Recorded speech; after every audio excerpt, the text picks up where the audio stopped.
12 minutos ya pasan de las 9 de la mañana, 15 grados, 2 décimas la temperatura en Buenos Aires, 78 el porcentaje de la humedad y el cielo está despejado. Vamos a presentar un resumen de los temas más relevantes del día. Empezamos por la Argentina con dos test interesantes que tenemos hoy enfrente. Vamos a ir al tema de Ucrania y volveremos enseguida a la Argentina con los últimos acontecimientos relacionados con la señora Kirchner y con el presidente Fernández. Bueno, este test está prácticamente resuelto, ¿no? La Argentina ha postulado al señor Oscar Laborde como el futuro embajador de la Argentina en Venezuela. La Cancillería Argentina, leo textualmente de Clarín esta mañana, entregó formalmente al régimen del presidente Maduro la solicitud placet para la designación de Oscar Laborde como embajador en Venezuela. Laborde es un dirigente que décadas atrás militó en el Partido Comunista, pero como nosotros, pero adscribe al kirchnerismo desde la primera hora, a diferencia de nosotros. Sí. Y fue en su momento intendente de Avellaneda, ¿no? Y hoy es integrante del Parlasur. Bueno, esto confirma entonces el planteo del presidente de hace unos días de restablecer la normalidad en las relaciones con Venezuela, siendo que el presidente considera que los, entre comillas, problemas que tuvo el país son un asunto del pasado, ¿no es cierto? Y al mismo tiempo, y hace juego con esto, hay un debate, ciertamente inútil, pero debate al fin, respecto de si la OEA mantiene a Rusia como observador. Está la OEA, que es la Unión de Estados Americanos, que está integrada por todos los países de América, incluyendo Estados Unidos, y en ese ámbito Rusia actúa como observador. No sé qué es lo que observará Rusia en este contexto, pero ponele que tiene ese cargo. Entonces hay una discusión sobre si la OEA debe suspender a Rusia de esta condición de observador, y textualmente el proyecto que se va a votar hoy a las 4 de la tarde de Argentina en la ciudad de Washington, donde está la OEA, establece o plantea que el gobierno ruso, o suspender a Rusia hasta que el gobierno ruso cese sus hostilidades, retire todas sus fuerzas y equipos militares de Ucrania, y vuelva a la senda del diálogo y la diplomacia. Que yo creo que eso está de más, porque Rusia no tiene que volver a ninguna diplomacia, tiene que volver a Ucrania y chau. O sea, no se puede sustituir quedarse con Ucrania a través de las armas o quedársela a través de la diplomacia, ¿no? Acá no hay ninguna diplomacia que obliga. Acá la región y el mundo deben exigirle a Rusia que se retire y se termine el asunto. Bueno, eso no va a pasar tampoco. Pero en cualquier caso, hay que ver qué hace Argentina en este contexto. A pesar de que es un tema completamente secundario, y que la verdad que el papel de Rusia como observador debe ser algo ciertamente inútil, y habrá unos cuantos burócratas que deben ocupar ese papel y cobrarán un sueldo en rublos o en dólares, estaría bueno que la región saque a Rusia de este rol. Al menos como un pequeño gesto. Por lo tanto tenemos estos dos... Eso es lo que se va a votar. Recordemos que el embajador argentino en OEA es Raimundi, ¿no? Carlos Raimundi, que seguramente va a votar a favor del Kremlin. Exactamente. Así que tenemos estos dos temas respecto de Venezuela y de Rusia, que a mi juicio son temas relevantes. Bueno, en cuanto a Ucrania, les hago un breve repaso con la compañía de Juan. Bueno, hoy, y es un tema interesantísimo para pensarlo al menos un segundo, Volodymyr Zelensky, el presidente de Ucrania, cumple exactamente 3 años al frente del país. Él fue electo un 21 de abril de 2019 y quiero que ustedes escuchen un par de voces, ¿no? Esta es la voz de Volodymyr Zelensky. Вільні народи найсміливішої країни. 56-й день нашої оборони завершується. І сьогодні ми точно стали ще на крок ближче до миру. Hablando obviamente en ucraniano. Es interesante el caso porque, al igual que muchos otros presidentes del mundo, Volodymyr Zelensky tenía, cuando asumió el poder, un montón de obstáculos. Todos los presidentes tienen obstáculos, inclusive de carácter político. En el caso de Zelensky, él ya llegó al gobierno de su país en un contexto bélico, porque la invasión de Rusia a Ucrania no empezó en febrero, empezó hace 8 años, no sé cuánto. Y además una persona que estaba sindicado, es un actor que no está en condiciones, que llegó de casualidad, porque las redes sociales, porque la televisión, porque era famoso, porque él actuaba de presidente y se convirtió en aquello de lo que actuaba. Total que es muy interesante el caso, porque aún teniendo obstáculos, complicaciones, etcétera, cómo alguien los puede superar, ¿no? Y obviamente la comparación, obviamente es exagerada, pero es interesante, con el presidente Fernández es inevitable, porque Fernández también ha llegado al poder, como es visible, como siempre ocurre, no seamos infantiles. El presidente llega lleno de obstáculos, lleno de condicionamientos, de alianzas políticas rarísimas, de cosas que tienen que transar, ¿no? Y ante esa evidencia o sucumben o están a la altura de las circunstancias. Entonces es una condición que creo que todo el mundo admira en Zelensky, ¿no? Que finalmente, rodeado de condicionamientos, con problemas militares, con una revolución que había habido contra el presidente anterior del anterior, con un país atravesado por la corrupción, con debates tremendos como si entra o no entra la OTAN, ¿eh? Finalmente el tipo se volvió un líder mundial. O sea, un líder es un tipo que finalmente no es que llega sin obstáculos, es que los supera, ¿no es cierto? Porque todos llegan con obstáculos. Así que por eso subrayo la figura de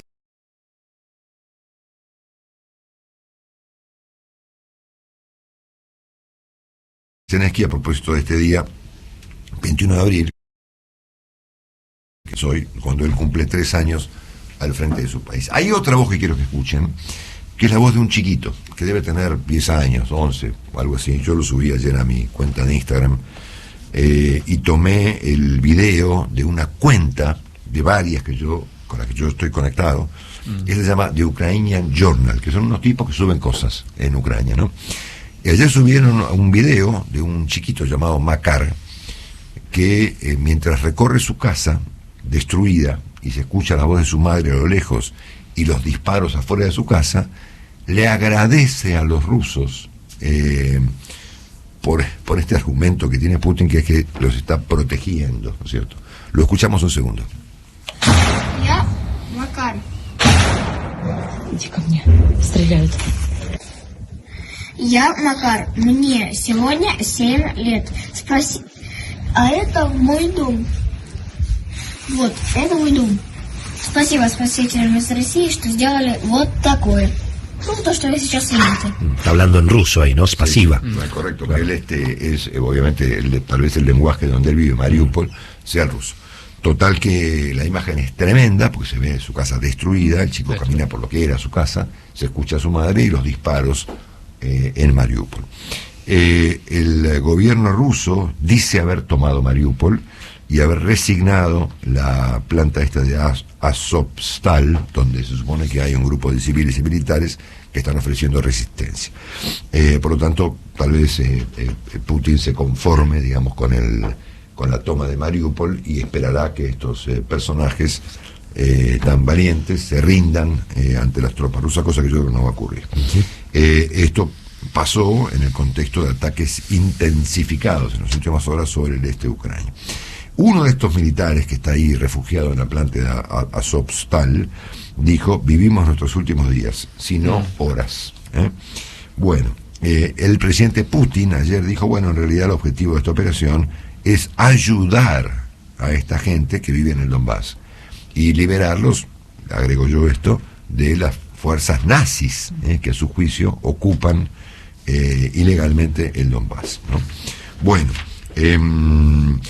los familiares de los militares que están ofreciendo resistencia ahí en la planta de Azovstal le han pedido al Papa que intervenga. Claro. Yo pensaba que el Papa tal vez no deba ir a Kiev, sino a Mariupol. Porque todo el mundo espera que el Papa de repente aparezca en Kiev, ¿no? Bueno, Kiev hoy, o Kiev como se lo conocía antes, saben que los ucranianos nos están pidiendo a los medios que nombremos a Kiev como debe nombrarse, que es Kiev, ¿no es cierto? Y yo estoy de acuerdo con ese pedido. Dicho esto, ir a Kiev hoy parece algo simple. Fue Boris Johnson, está ahora el presidente Sánchez, allí el presidente español, junto a la primer ministra de Dinamarca, Frederick, el apellido Frederick. Exactamente. Bueno, así que el Papa debiera ir a Mariupol.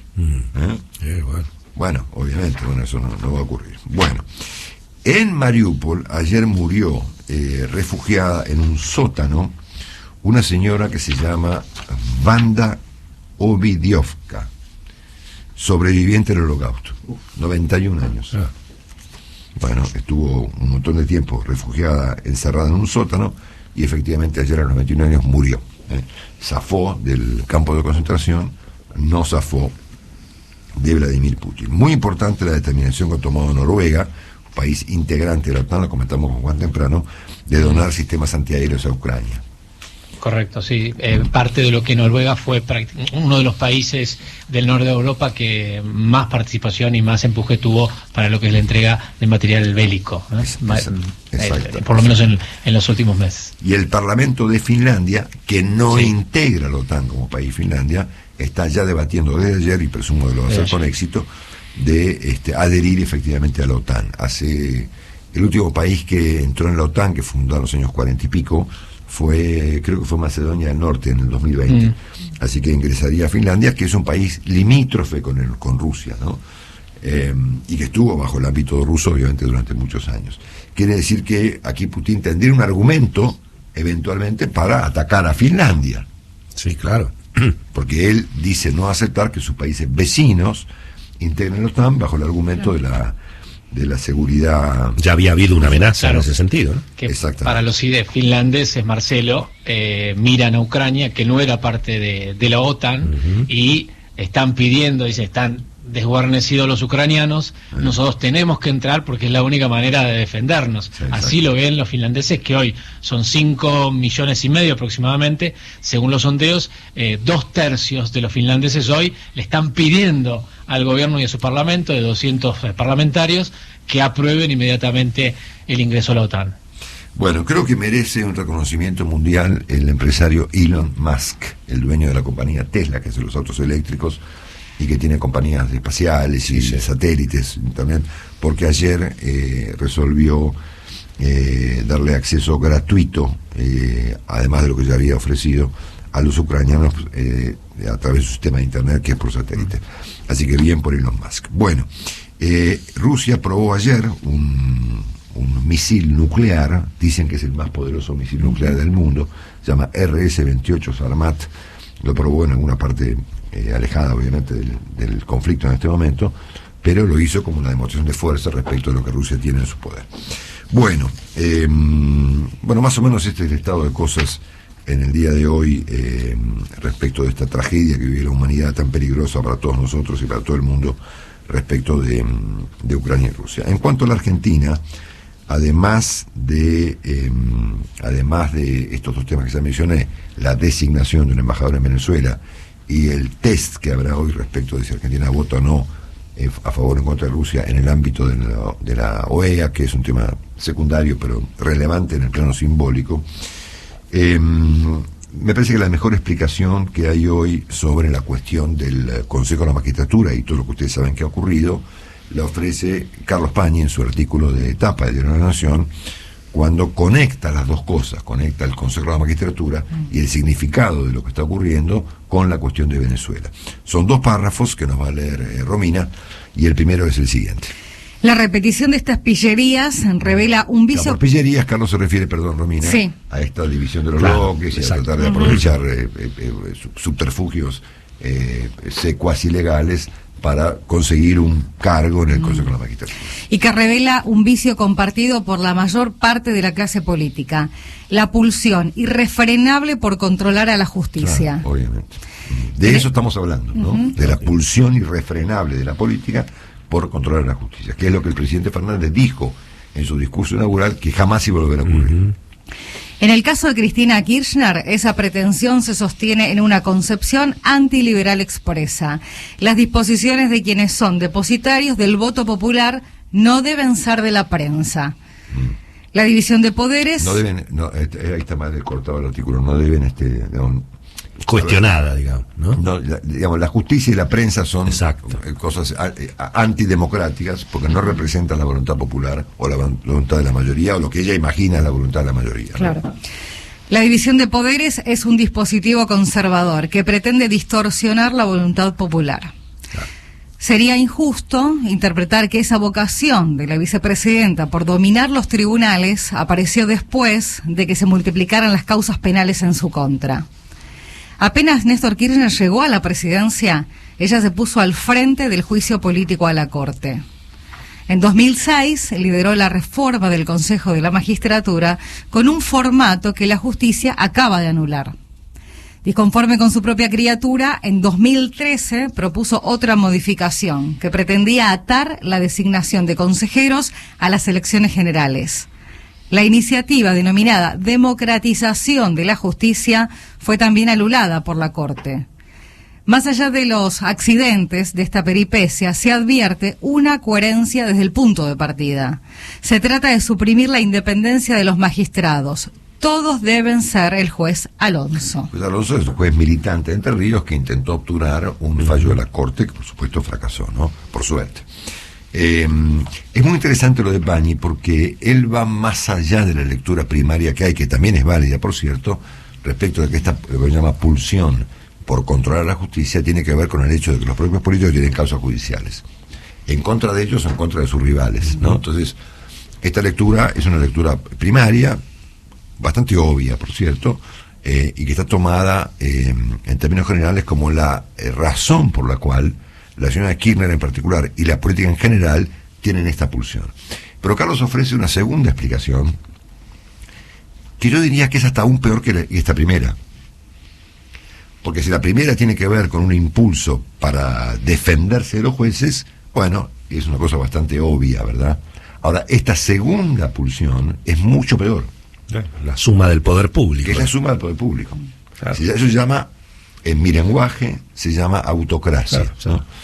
Yo creo que... Es lo que pasaba en este país antes de la Constitución de 1853. Yo creo que, personalmente, si se me permite un autoelogio, yo hice una contribución en la Argentina introduciendo el término autocracia hace varios años, ¿no?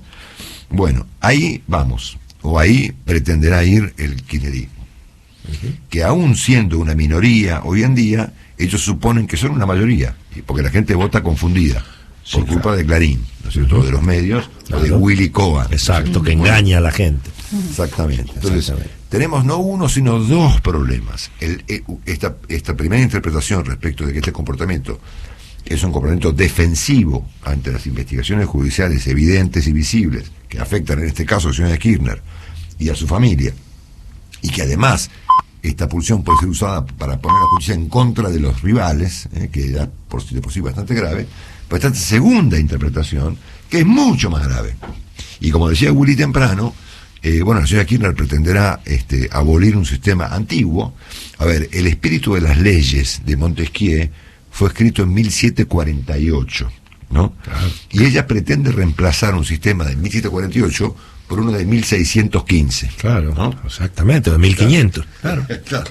Que es monarquía. Bueno, es lo que dijo en la Eurolat. Tener el poder es que te hagan caso. Exactamente. Y que nadie se interponga. Hay un segundo párrafo del artículo de Carlos Pañi esta mañana que hace referencia a lo que yo comentaba recién de Venezuela, que hace juego con esto, obviamente, ¿no? Obviamente. Dale, Román. Tampoco debería llamar la atención la connivencia del presidente con la señora de Kirchner. Lo que ella pergeñó es un pecado ínfimo comparado con las atrocidades que Fernández convalida en Venezuela. Cuando dijo que allí las cosas habían mejorado, levantó una ola de críticas de alcance internacional. Tamara Tarasiuk, responsable de Human Rights Watch para América Latina, le recordó que, según expertos de la ONU, la justicia venezolana no solo no investiga las violaciones a los derechos humanos, sino que es cómplice de ellas. También le informó que las cárceles de Nicolás Maduro alojan a 240 presos políticos y que en la Corte Penal Internacional se abrió un caso por graves atropellos contra garantías elementales por parte del régimen. Amnistía Internacional también emitió un comunicado recriminando las expresiones de Fernández como un grave diagnóstico y pidiéndole que, como presidente de la Comunidad de Estados Latinoamericanos y Caribeños, lidere una salida para esa dolorosa situación. Tal vez sea pedirle demasiado. Se trata del dirigente político que también, como líder de esa comunidad, se ofreció como portero de Vladimir Putin en América Latina. Bueno, quiere decir que la pulsión, uso la palabra que usa Pañi, autocrática, alcanza a la señora Kirchner y al presidente Fernández. que para terminar, ayer protagonizó un extraño espectáculo en el partido José C. Paz, ahí junto a este personaje tan particular, también llamado Mario Ishi, el histórico intendente de José C. Paz, que fue el hombre que hemos visto por la televisión con las ambulancias, negociando con los ambulancieros que trabajen a cambio de que se les permita vender drogas. Bueno, y que actúa como un aliado, como nos dijo hoy Sergio Benestein, del presidente Fernández, lanzando poco menos que su candidatura presidencial, ¿no? Lo hizo en estos acalorados términos. Yo necesito de todos y cada uno de ustedes que estén convencidos, porque el que quiera hacerme creer que en 2023 estamos perdidos, un carajo hemos perdido. Bueno, la comparación con Zelensky me asalta involuntariamente, ¿no? Claro. Sí, me asalta, está fuera de mi voluntad. Yo no tengo la culpa de que cuando me viene a la cabeza esta frase, me viene a la cabeza el modo de comportarse, de actuar y de hablar de un tipo que está sometido a una guerra nuclear, ¿no es cierto? Pero bueno, es un problema de mi cerebro que tiene estos impulsos irrefrenables y completamente involuntarios. Las asociaciones libres tuyas, Marcelo. Mi cabeza tiene un comportamiento propio, entonces cuando escucho esto, automáticamente me acuerdo de lo que escuchamos al principio de este resumen, ¿no es cierto? Dicho esto, es muy difícil, me parece a mí, seguramente para la opinión pública argentina, entender el comportamiento del gobierno, no en uno sino en dos planos. Primero, en el ámbito interno, y en segundo lugar, en cuanto a la agenda pública de Argentina, y muy particularmente en el ámbito económico y sobre todo en el plano de la política exterior. Por lo tanto, es muy difícil entender el comportamiento del gobierno y mucho más difícil entender el rumbo del país. Se volvió una cosa completamente incomprensible y tal vez desconectada de la realidad. La prolongación en el tiempo de estos dos rasgos tan marcados se llama descalabro. Estos son descalabros, ¿no es cierto? Y vuelvo a la noción que conversábamos con Sergio Benestein respecto de que me resulta muy útil, sobre todo en un momento de debates tan acalorados, sobre todo en los medios, distinguir los deseos de los pronósticos, ¿no? Me parece que los deseos, bueno, todos tenemos deseos y todos esperamos que ocurran determinadas cosas que por supuesto no van a ocurrir. El pronóstico es que la política está ocupándose exclusivamente de sí misma. Exclusivamente, es decir, toda la agenda argentina que está sobre la mesa trata sobre la política argentina y sobre sus problemas judiciales y políticos. La señora Kirchner, que trata de capturar cosas de la dictadura, y el presidente que lanza su reelección ayer junto a Mario Ishi en uno de los centros de narcotráfico de la provincia de Buenos Aires, ¿no es cierto? Por lo tanto, creo que debemos resignar los deseos y atender a los pronósticos.